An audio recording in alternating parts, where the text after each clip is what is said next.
the purpose of life is really to contribute to something way bigger than yourself. One of the biggest challenges that we have today as humanity is that we're destroying the planet. We're destroying nature, and climate change is just, one of the consequences of the way that we're running civilization. Hi, it's Steph, and that was the voice of Diego Saez Gil.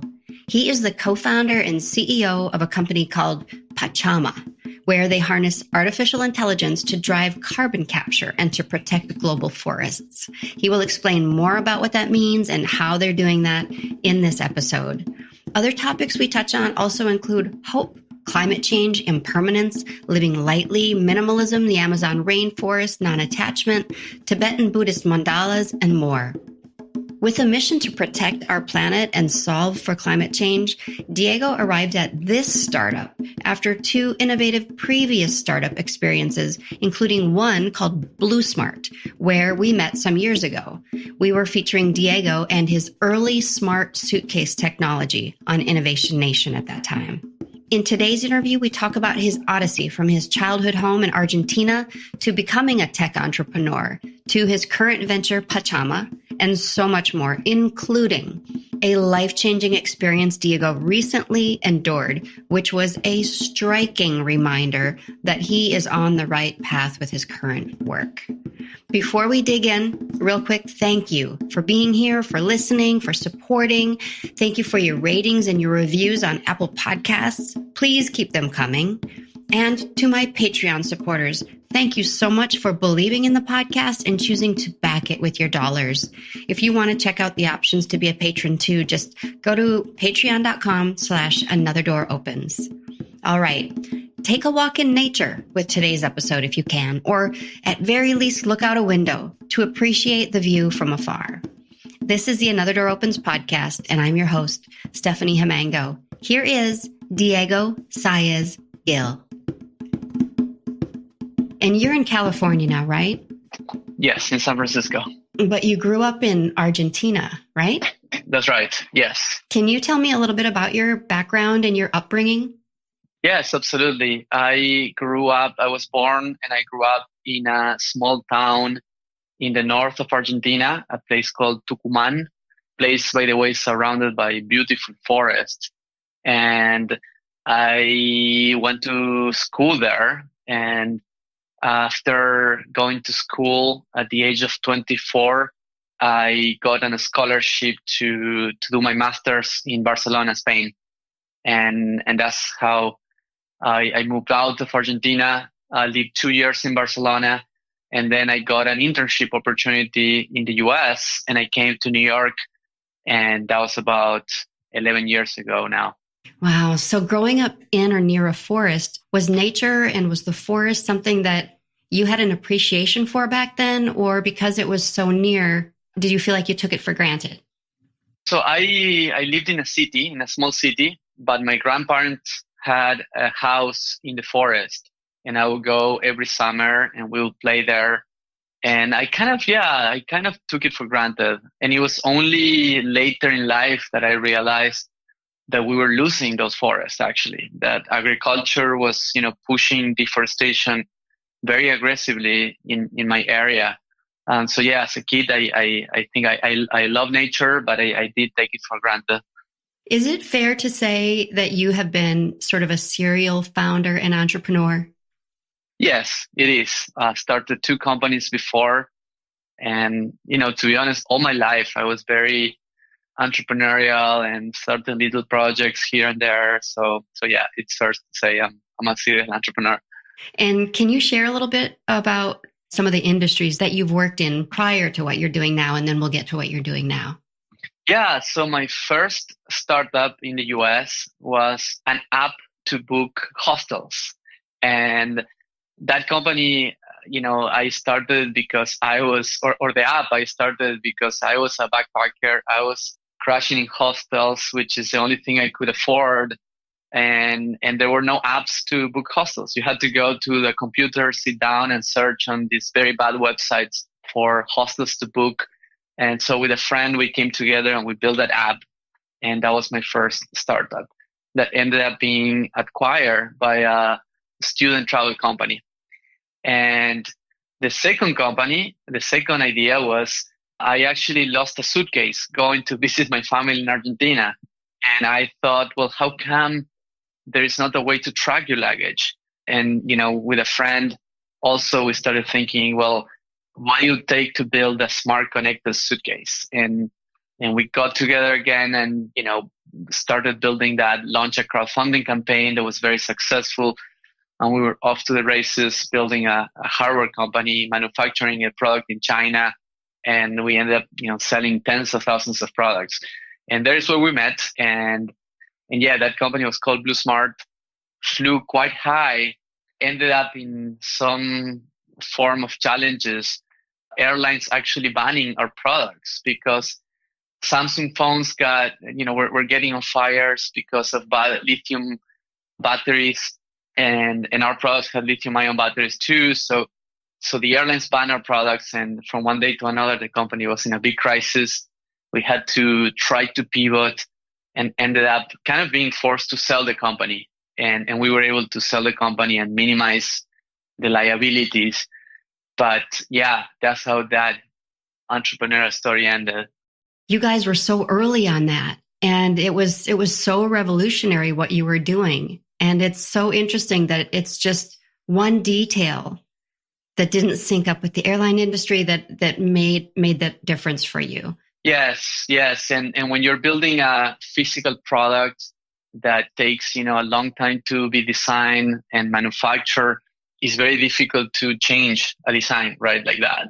So it was difficult to pivot. But yeah, we were the first in the world to create a product like that. That's incredible. Those two things in themselves are so different. And I love that both of your previous companies were based around need. You needed a place to stay. You needed to have an easy way to find a place to stay. You needed to have a way to find your suitcase. And these things are very much alive in the world now. And what you're doing at the moment is so different from what you've done before. It involves forests and carbon and turning back climate change. Can you tell me what is your company name and what is your mission there now? Yeah, so now I started a new venture called Pachama in honor to Pachamama, who is the goddess of Mother Earth for the indigenous people of South America. And the mission of the company is to help restore and protect forests to solve climate change. And really what happened is that after that second entrepreneurial experience, I ended up, frankly, quite burnt out. I was exhausted. I was defeated. I kind of was depressed, to be honest, after putting all this effort, to work on that company. And I was turning 35. I was like, well, what am I going to do with my life, now? And so I decided to take a sabbatical and did a couple of things to go inside of myself and really ask deep questions about life. One of the things that I did was I went to a Buddhist monastery to do a meditation retreat, and it was 14 days in silence meditation. I also went with my brothers to visit some indigenous communities in the Amazon rainforest, did some plant medicine with, indigenous teachers there.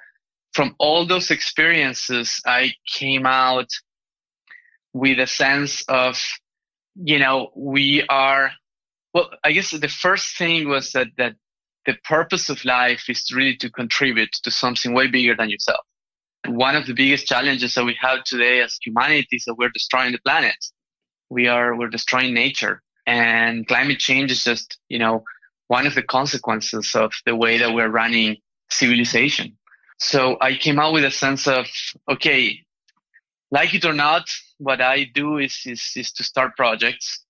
And if I'm going to do another project, it has to be a project aligned with contributing to that, to contributing to protecting the planet, to turning around the way that we're doing things. And so what the company does specifically is we use the latest technologies to help measure the carbon sequestration that forests provide, and then use that data to help those forest projects get funding from carbon markets to continue doing forest restoration and conservation. And I have a few questions there. First, can you sort of define forest sequestration? Yes. So when trees grow, they effectively convert CO2 in the atmosphere, in the air, into living material. The wood of the tree is basically carbon, right? Mm-hmm. So, nature has provided us with these incredible machines to suck up CO2 from the air and bring it back down to the earth. And that's exactly what we need to solve climate change, because climate change is caused by the fact that we humans have burned too much fossil fuel, putting too much CO2 in the atmosphere, which is changing the composition of the atmosphere and causing global warming, right? Mm-hmm. So trees, as they grow, they reverse the causes of climate change. And that is, not to say that they are also incredible powerhouses for ecological biodiversity in the planet, right? So it's such a win-win solution to plant a bunch of trees in the planet. It's going to solve climate change. It's going to provide a more healthy planet for future generations. And you also mentioned something, carbon market. I think that's language that many people are not familiar with. Can you sort of put that in layman's terms and explain how that's applicable to what you're doing? Yes. So there is a framework invented by the United Nations by which organizations, companies, or governments that want to achieve carbon neutrality can, as they move away from fossil fuels, they can start by purchasing carbon credits. And these carbon credits are basically certificates that are given to projects that are removing carbon from the atmosphere or reducing carbon emissions. So forest projects that protect or conserve or restore forest, can receive carbon credits. Now, the challenge until now is that it's been very difficult. It's very bureaucratic for a forest owner to apply and obtain those carbon credit certification. And it's also, kind of for the companies that are buying those carbon credits. Historically, there were questions around, well, how do we know that this money is actually going to protect and restore forest? So there is where today there are methodologies and protocols by which carbon credits are issued, but that industry could benefit a lot from using the latest technologies. And there is where we enter, providing satellite images and artificial intelligence to measure remotely how much carbon is being sequestered by those forests. And in doing so, hopefully help the industry expand and help more companies there to send money to forest projects around the world that are doing the restoration and conservation. So you're leveraging data, artificial intelligence, and automation. I think it's so interesting that you mentioned the measurement piece, because as you were talking at the beginning, I was thinking, how do you measure that? So do you feel like you currently have the technology to measure carbon outputs and also carbon sequestration when you're in a situation of a forest that is actually doing good for the earth? Today, we have a lot of satellites orbiting the earth, collecting images of the entire planet.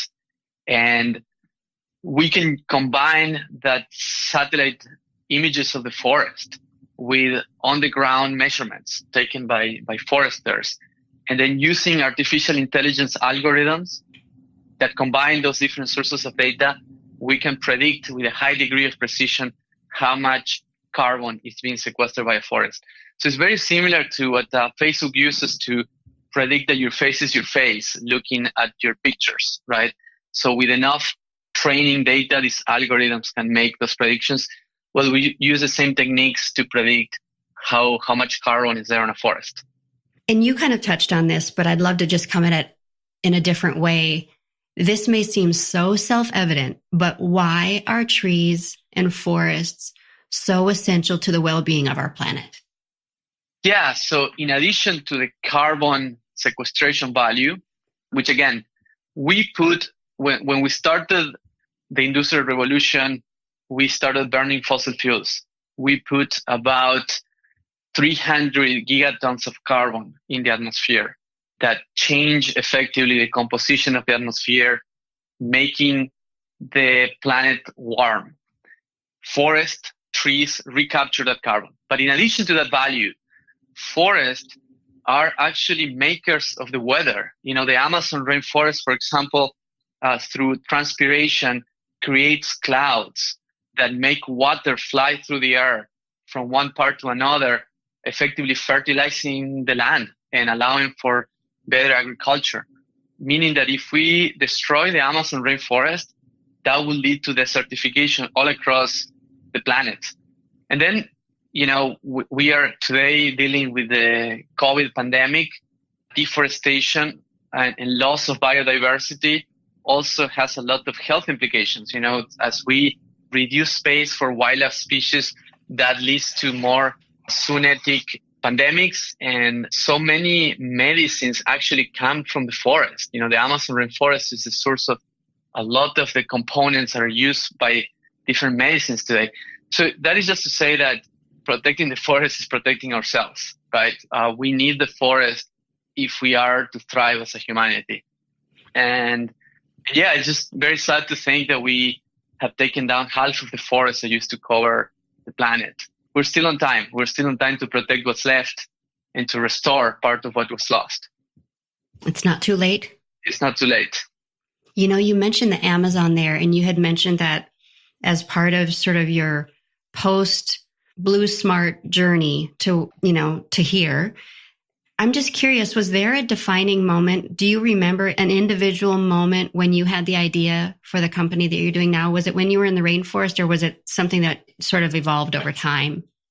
In the rainforest, I did have a few moments. I had a moment in which I felt the sensation of Mother Earth telling me, you have been part of the problem, but you can be part of the solution. Are you going to take on the challenge or not? I felt that call at some point when I was in the Amazon.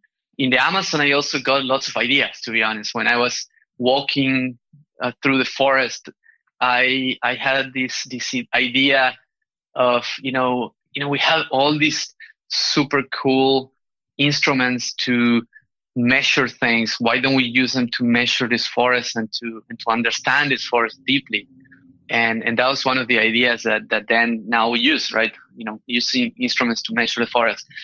But it took me almost a year and a half to decide, well, yes, I'm going to start a startup again, because it's a lot of work to start a company. Yeah. And, so I needed to gather courage again. That's very, very cool and very inspiring. I just love that you got quiet with yourself, and you know what? The answers did come. Yeah.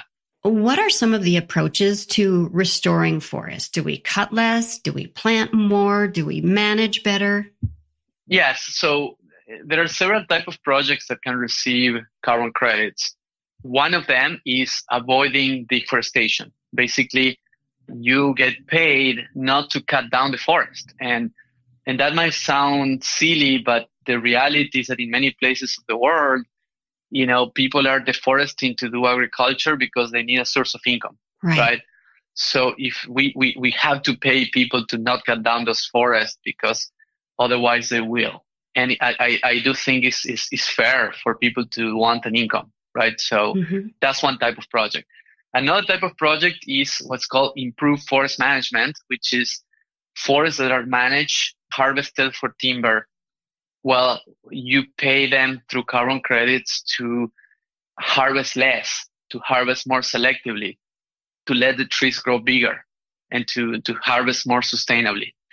And then the final type, which is probably what's easier to imagine, is just reforestation. Is planting trees in places where probably there were trees before, but they were cut down. And there are different types of reforestation. There is agroforestry, which you also plant, fruit trees or other type of trees that can produce something, or you're just rewilding, trying to restore the forest as it was before humans, or just tree plantations in which again you're planting for timber but also for carbon. In what year again did you start Pachama? We started in 2018, October of 2018. I know in recent years, and this year certainly, fires have destroyed forests and homes and taken lives. And this work you were already so engaged in became even more personal for you this year. Can you tell us about that experience? Yes. So, after I took this sabbatical time, I decided to settle myself here in the forest of California. And I bought a house in the Santa Cruz Mountains. And 2 months ago, when the fires started raging in the Santa Cruz Mountains, I was camping in Oregon, and the fires got to my area and my house burned down completely to ashes. I didn't have time to take anything out of the house. So I lost everything I ever owned. And it was a really ironic twist of life, because now I am effectively a victim of climate change. And biggest loss of my life. Fortunately, during that time of retreat, I learned the wisdom of Buddhism. During this time meditating in the monastery, and I learned about non-attachment, impermanence, and to observe the fluctuations of my mind and the fluctuations of life. So that definitely helped me navigate that. But it was hard, and I'm still recovering from that loss. It's just a strong reminder that we have to act today on climate and on restoring nature.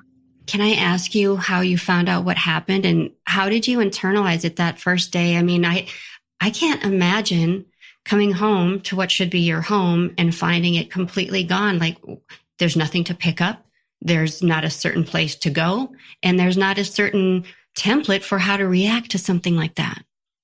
Yes, I found out through neighbors that texted me, letting me know that there were fires on the area, but I didn't know whether my house was gone or not. So I got back.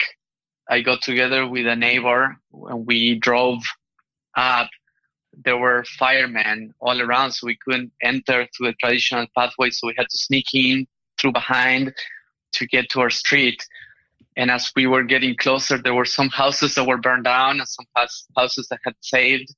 Until the last second of getting in front of my house, I didn't know. And then I got to the house, and there was still fire raging, So, it was quite a shock. It felt like a dream. It felt like a nightmare. And we went down with my neighbor and started fighting with the fire with no point. We were just trying to stop the fire so that no other houses in the neighborhood would burn, but my house was already gone. And it felt like a movie, to be honest. It felt very, very unreal. After that, I just had to go back to San Francisco, sleep in my girlfriend's apartment, and just accept. Next day I bought a new computer because I lost my computer. Wow. And just, start again. The next day. Yeah. This might even be too soon to say this, but do you feel like there are any lessons that have come through to you, or any epiphanies you've had since you've had this experience? Or is it still way too new, and are you still digesting it? Definitely soon, but I do think that there are some lessons. The first lesson is that everything is impermanent, that we shouldn't attach too much to especially to material things, but even to life. We're gonna die one day, and that's fine. That's the nature of existence. Is everything comes and goes, and when one accepts the impermanent nature of life and reality, believe it or not, one can live more lightly. One can live more present in the present moment. One can be more loving, because we know that what we have today, we might lose it tomorrow, right? Another thing is that I want to be more minimalistic now. I want to have less stuff, because the less you have, the less you can lose. Of course, there are many worse things that can happen than losing your house, but I'm recovering it, and I'm keep charging forward. And one can always, another thing I'm trying to do is tell the best possible story to myself. We are storytelling beings. We interpret reality through stories, And I could be telling a defeating story to myself that get me depressed, or I can tell a story of a hero's journey. I can tell the story to myself that, well, this is part of my journey and it's actually very related to my work. So how do I use this to push me forward, right?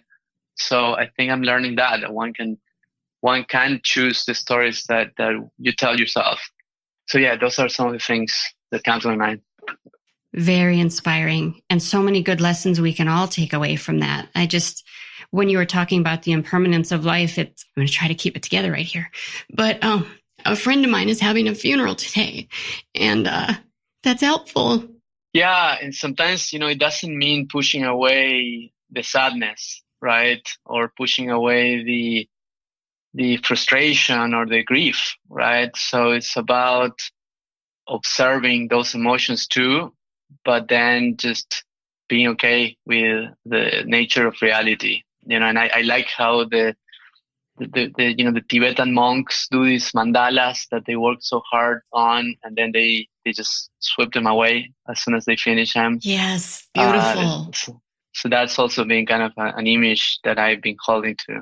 Did you get to witness that in person ever? No. I just watched some videos of those guys doing that, but yeah, it's really cool. And I used to not understand. I was like, these guys are crazy. I mean, this is beautiful. Why they're destroying? But now I understand. It's just an exercise on practicing, impermanence. Oh, it's a beautiful exercise to witness. And I think I'll probably try to find a video online that I can post for people who listen to this, because that's a great and perfect and apt reference. When it comes to making a difference, using the power of one, because each of us can make a difference, in terms of what the type of work you're doing, what can we do? What are some actions every person can take to make a stride toward a healthier planet? I think that there are many choices that we can make. Some of them are not easy. For example, I, as an Argentinian, had to become a vegetarian, right? I think that becoming vegetarian or significantly reducing the meat that we eat can really, really help the planet, because one of the main causes of deforestation really is cattle ranching. Also, cows and pork, are big emitters of methane. A lot of the food that we produce is to feed the livestock. And that is not to say also the suffering that we're causing these living sentient beings, right? So, and again, for us, an Argentinian, meat is a core part of our food. But I had to make the habit of reducing my meat consumption and then becoming vegetarian.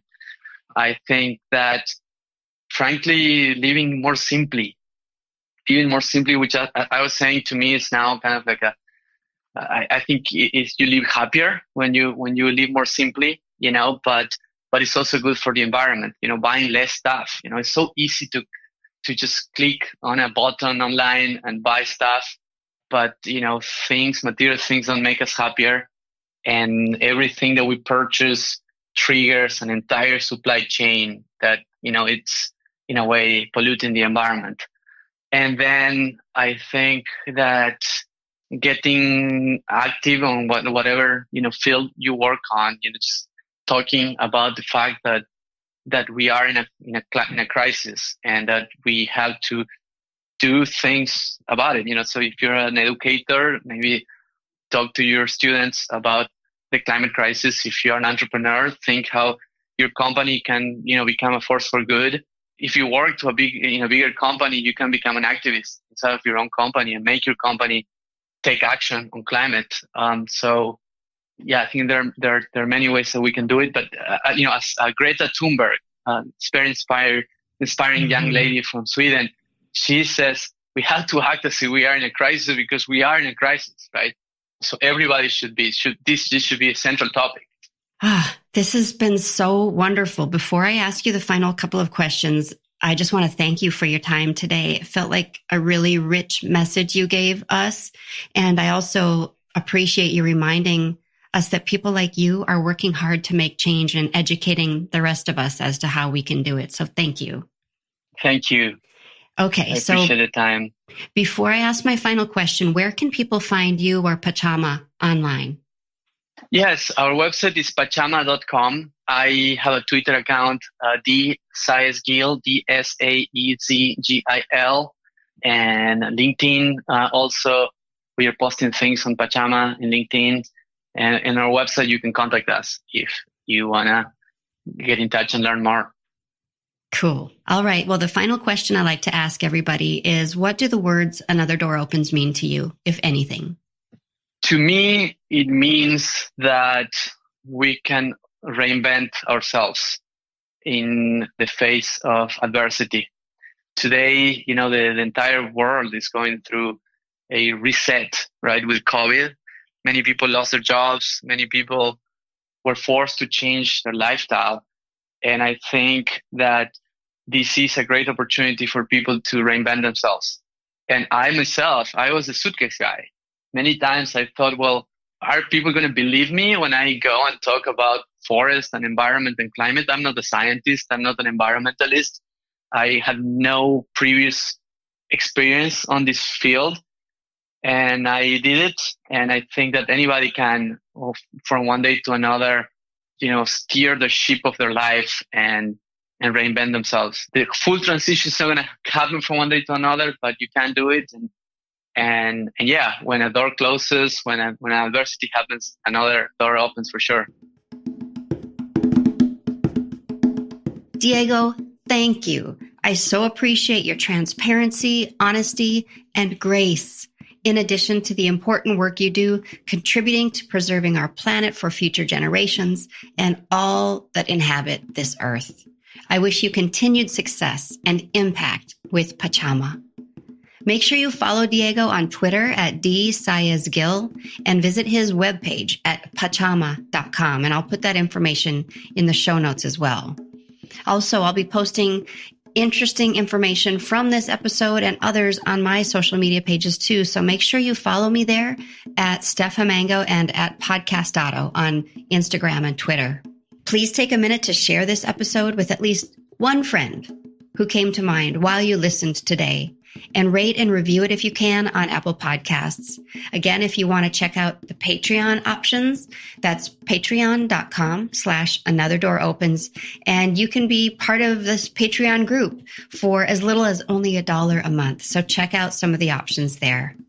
Thank you to every single one of you for listening.